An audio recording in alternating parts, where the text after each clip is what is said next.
Welcome to Epic Begins with One Step Forward, the podcast that reveals how to plan, achieve, and enjoy the journey of creating epic results in your life, business, health, and relationships.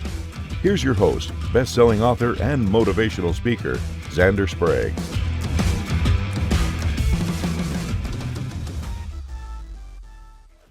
Hello, Epic people, and welcome back to another exciting episode of Epic Begins with One Step Forward. I'm your host, Xander Sprague, and today I am so honored to be joined all the way from Poland. Dorota. Dorota, tell us who you are and what you do. Thank you so much for having me today. A bit about me. Right now, I'm a go-to-market leader for EMEA region at the AI startup company. So this is my, let's say, day job. But I also have a lot of passions and things I'm exploring. One of them is coaching, neuroscience-based coaching. So I'm certified coach, and I work a little bit on site with people, on helping them improve their lives, but also, the way they have relationship at work. I've been doing a lot of writing, content creation as well. And, it's a very interesting year for me because I moved this year to be a year of experiments that's going to help me get to my, long-term plan of having a family-owned resort or inn, if you want to call it this way. So I'm fulfilling my passion through that, and everything is also connected to sports and mental training around sports, tennis, football. This is soccer for US based people, but this is the things that I'm passionate about, and I'm trying to connect it with my leadership role, with my coaching, and the personal interest in neuroscience and mental training. Wow. Could you be a little busier? Probably I could, but I also love resting, or I'm trying my best to shift from a person who is like high achiever, and I always treated rest like, laziness. Yeah. So I've been doing a lot of personal work to shift from that perception and try to incorporate rest in my field. But then, it's kind of all connected because, I think that the best way for me to rest is through different kind of activities.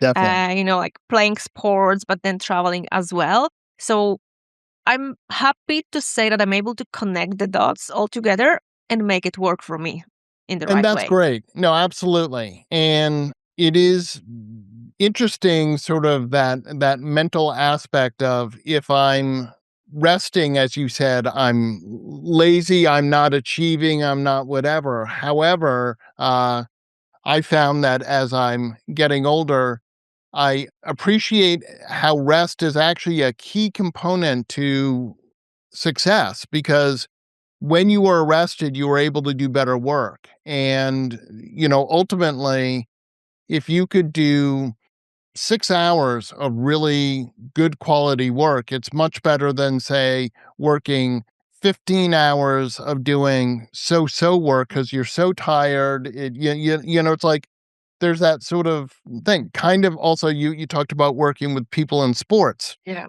I've been an athlete most of my life, and I certainly know from road cycling and running, if I push myself too hard, I hurt myself, and the performance isn't there. And it's, yes, you have to work hard, but there's working smart, Yeah. Oh, I love that. Yeah. The recovery is part of the business and anything we do in life to improve. But you mentioned like really good point. Like we are like just kind of trying to, or many people are trying to work hard, right? And just do hours, and then often with rest you can do things with less hours. But if you're super tired, then it just takes time because you cannot focus. There's like neuroscience-based limitations in our brain that actually prevent from that. And I think, for me personally, the why I've changed a lot the way I work, and I think is because my background is from consulting. So, I spent almost 10 years in this crazy fast-paced environment where, unfortunately, there is that stereotype of, people who are sitting long hours, they are doing great and they are the one that are being appreciated. and they are the ones that are performing like super well, but then they are being given more work. So like the smart work is not recognized. It's actually, I would say, a little bit abused because they are just being given more difficult projects, more projects, longer hours. And it's that mentality for people who want to be the best that, it's hard to say no because then someone will think that you're not good enough to do that, or okay, like, she or he can't do that. So, that Yeah, was my rationale of why I decided to leave this business. absolutely. Absolutely. And I worked in the corporate world for 22 years and, Fortune 100 companies. And, the one thing I heard all the time from the companies was sort of, oh, we believe in a work-life balance. Well, what I discovered was that was lip service from the companies. I was the one who had to create that work-life balance. I was the one who had to put some guardrails in to say, Mhm.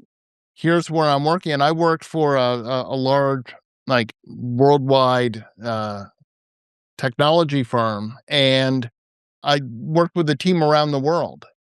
If I didn't put some guardrails in, people in other parts of the world would be like, oh, yeah, let's have a meeting at 10 o'clock at night. Mhm. And, I discovered that really wasn't working so well for me because I'd be, I was done work, I'd go home, I was with my family, and then I'm like, 10 o'clock at night, let me go do an hour-long meeting.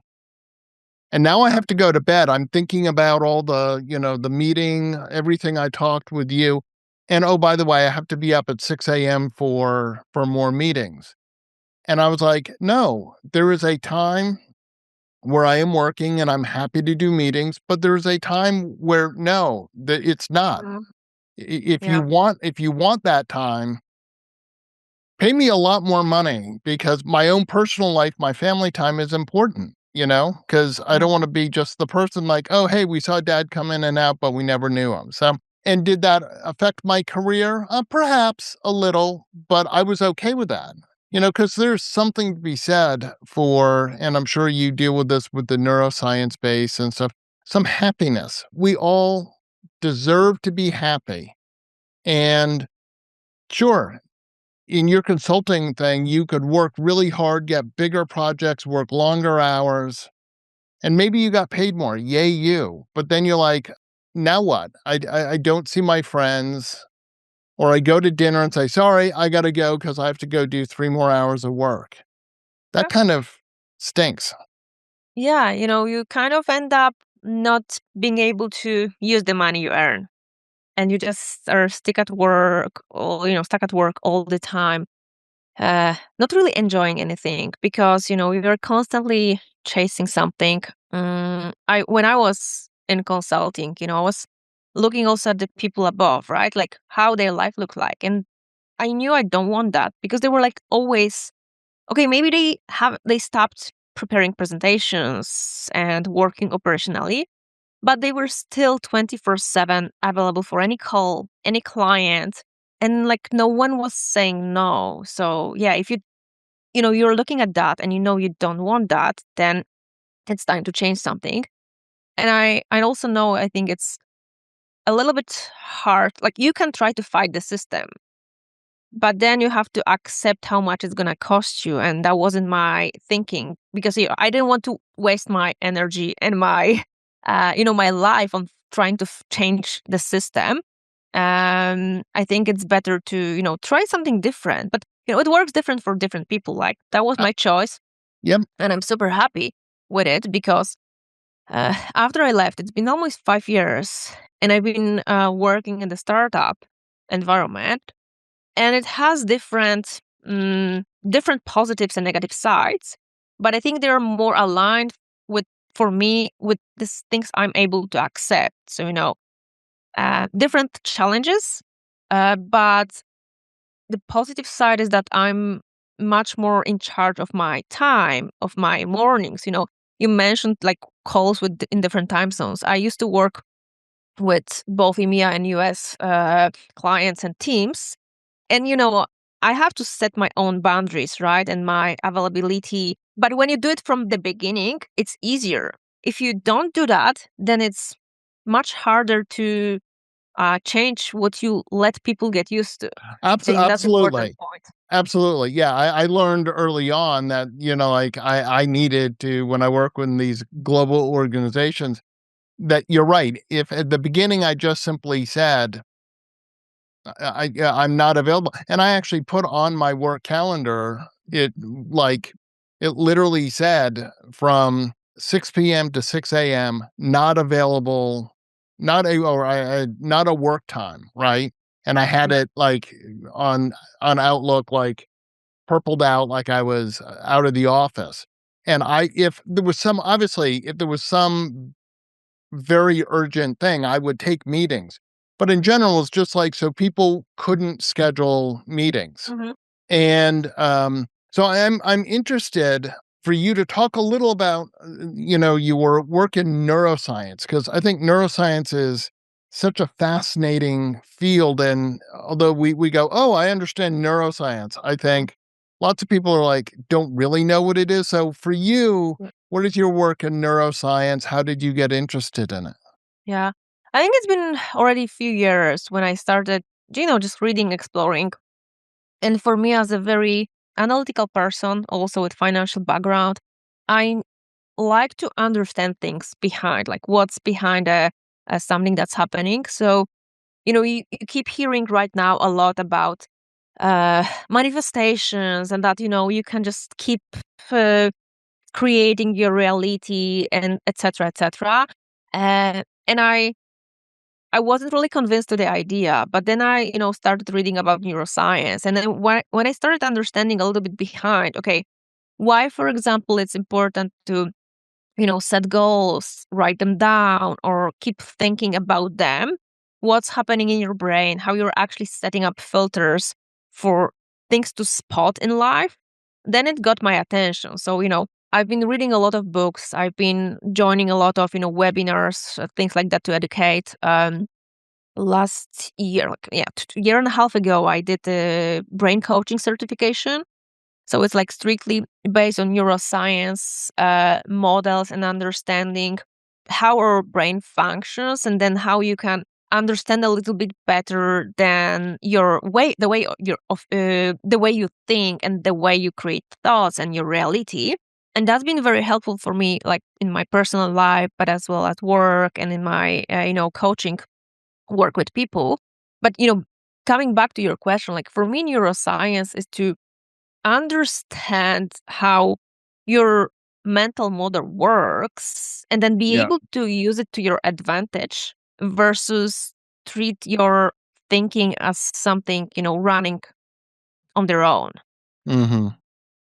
Definitely. Definitely. And, a lot of the work I do, I talk about, epic begins with one step forward. And a lot of that, I think we all want to do epic things. So, one of the things you mentioned in your introduction was starting a resort or, Mhm. obviously that's something that's important to you. You might have said, "Oh, someday I'd like to do this." We all say this, someday I'd like to write a book. I'd like to Mhm. travel to this place or whatever. But we keep saying that and we do nothing about it. And yet when we do decide to do something, there's your epic journey. So, and that ties into the neuroscience of, if we say it out loud, if we write it down, if we make some kind of a thing in our brain, like a little space to go, this is Yeah. important to me, right? Because we all think about doing stuff and then sometimes it's not as important as other things in our life. Yeah. No, I think it's also a lot about like the energy attraction. You are thinking about something, and then it's not that those things magically appear around you, but you just start spotting them, right? There is so much information just bombarding us every day, and we are filtering it automatically, right? So, I think it's all about being very conscious and building that consciousness, so that I'm spotting things that are going to be helpful for me. I set that 10-year journey where I want to go with this. But I'm starting now, right? I'm starting now about just exploring the business. I want to get connected with people who are doing the same thing just to understand how it works, and then attracting connections. I had a very random situation like a couple of weeks ago when I like put that idea in writing, and then I think the same day or the day after, I was having a conversation, like a coffee chat with someone I met recently, and I shared that idea, and then she suddenly mentioned about, hey, like I was lately talking to those ex founders of a big company who actually sold the business and bought a old resort, renovated it, and they're running it. So so this is kind of coincidence, and then you get inspired with those stories, with ideas. You want to explore more. Yeah, and I think it's it's just like creating your happiness very intentionally, because we can Yeah. do that, right? We can create our own luck.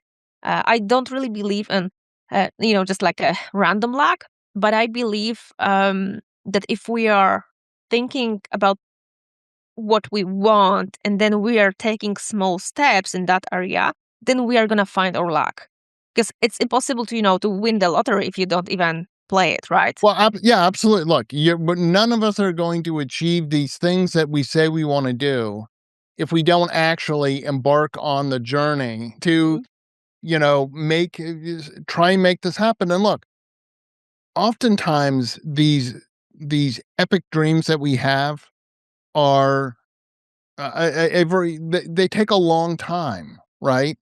Because you say, you're saying you might want to open a resort. Well, that's not like you go, all right, well, let me go down to the resort store and I'd like that one, please. And then next week, hey, your resort is open. There's like all the planning, there's all the stuff that you need to learn to even begin. Like, what do you need to know about running a resort? How do you how do you find one? How do you do your due diligence? How do you do like, and there's nothing wrong with that. I think, and here's a question for you. Oftentimes people say, well, I want to do something big. Maybe it's write a book or open a business or something, but I don't have all the answers. I need all the answers. I need to know how to do it. But that's not actually how any of that works. You can get some information to start that will help you, but you do have to actually start to do. So for you, the resort, right? You got to just start exploring it, studying it, understanding what's involved. Yeah. So what Yeah, kind yeah. of a resort do you want to open? Uh, so I think it's not super specified yet. Okay, that's cool. But I don't know. For those who know, there is a TV series called Gilmore Girls. Yeah. Yeah, so the idea is inspired by Dragonfly Inn from that Okay. movie. So it's more like a smaller guest house, not really like anything like big hotel, but smaller guest house, big piece of land. I want to have a tennis court there. We want to have a stable with some courses for my niece. A lot of some place around the water, lake or river, Sure. with access to that. And there are a couple of smaller things related to that. So that's a big project. It's gonna happen hopefully step by step, right? But I'm working towards it. I'm planning it. This might evolve, right? Because I think that's also with the big plans, you can have a big goal, but then you start working towards it and it might evolve into something different. It might shift, it might change the order, and I'm fine with that, right? Because that's part of the fun. But at least I have that something to aim for, and then with taking small steps daily, monthly, just explore whether it's going to end up in exactly what I imagined at the beginning, or maybe the idea will convert into something bigger, smaller, a I, little bit different.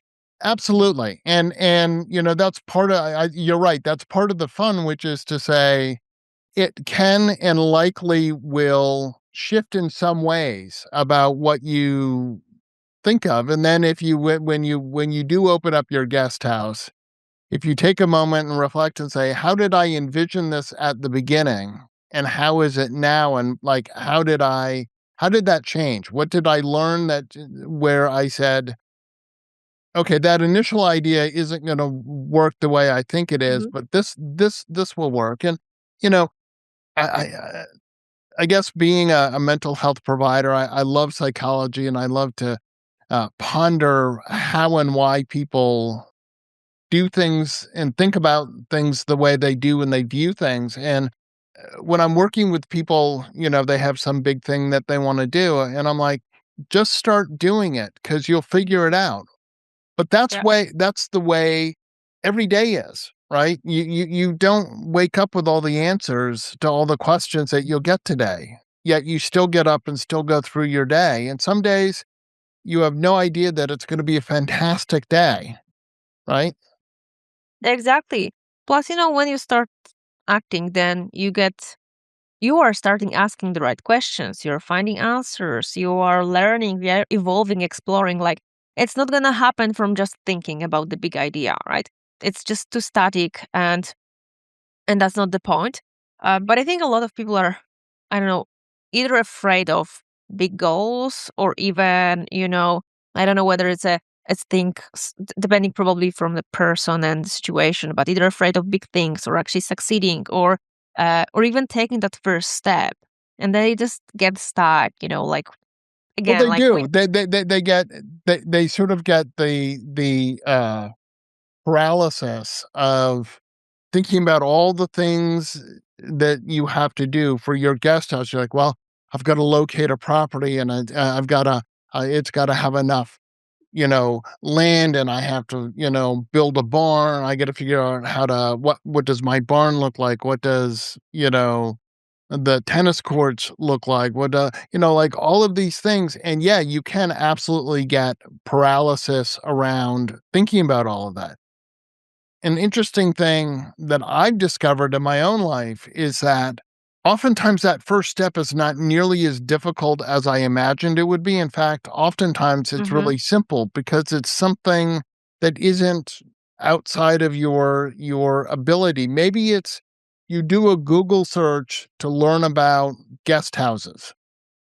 Maybe you go to YouTube and say how to start a guest house or whatever. You use AI for it to go gather information for you, right? And then you read and go, okay, well, that first step wasn't all that hard. In fact, it was quite easy.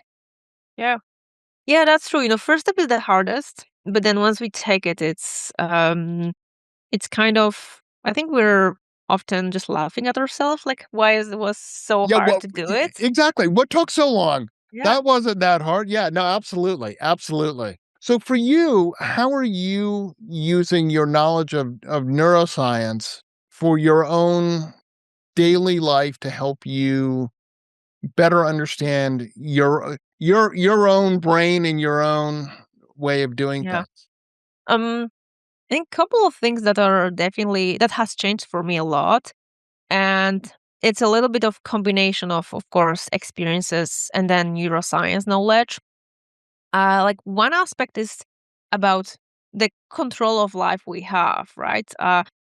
Because I know a lot about the brain aspect, then for me, realizing that I can only control myself and my reaction to whatever is happening to me and other people, like external circumstances, this is not controllable, right?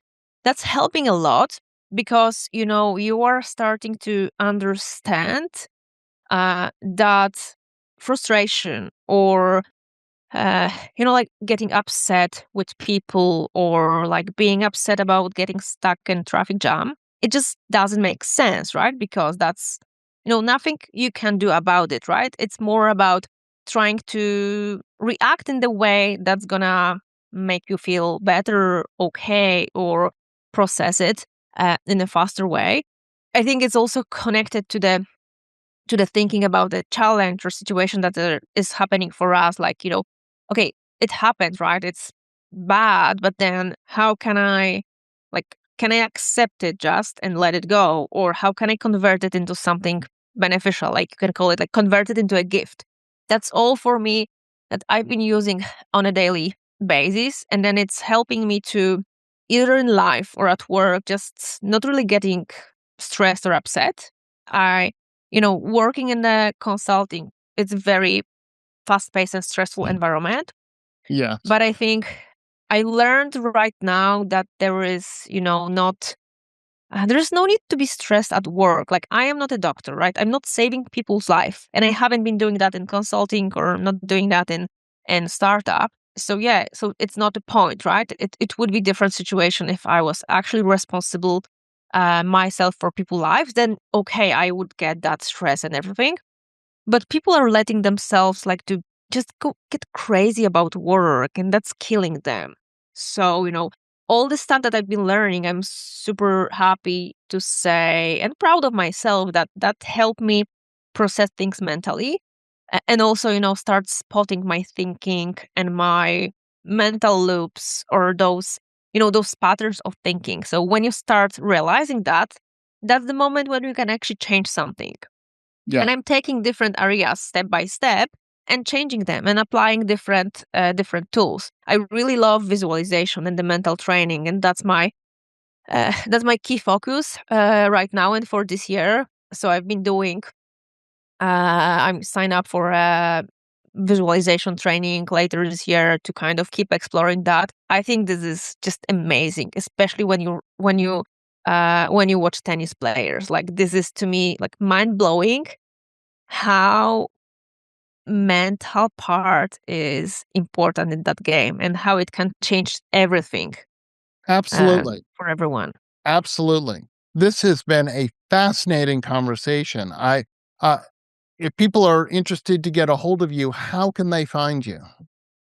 So I am on my website by Okay. my name, so dorotakosiorek.com. I think my name is displayed on the under my video, so you can check that. I'll make sure to have a link to it in the description for you. Amazing. I'm also on LinkedIn, same name. I am on Instagram. I go by Mind by Dorota. Okay. But my latest baby, and I think the most exciting place for me to be right now, is Substack. I started Substack called Strategic Off-Season, and it's a lot about how to use rest towards your success, both in life and business. And that's when I'm gonna post a lot of stuff from my experiments this year about the resort planning and everything. Sure. So Well, thank you so much for coming and having this epic conversation with me. I really appreciate it. Thank you so much for having me. It was You pleasure. bet. If you're ready to begin your epic journey, go to epicbegins.com. And as always, remember that epic choices make epic lives. Have a great day. Get your gift copy of the award-winning book Epic Begins with One Step Forward at epicbegins.com. That's a wrap on this episode of Epic Begins with One Step Forward with your host, Xander Sprague, best-selling author, internationally acclaimed public speaker, and licensed professional clinical counselor. To make your next conference or event epic, send an email to Xander at zander@epicbegins.com. Be sure to subscribe so you don't miss the next episode. Remember, epic choices, epic life.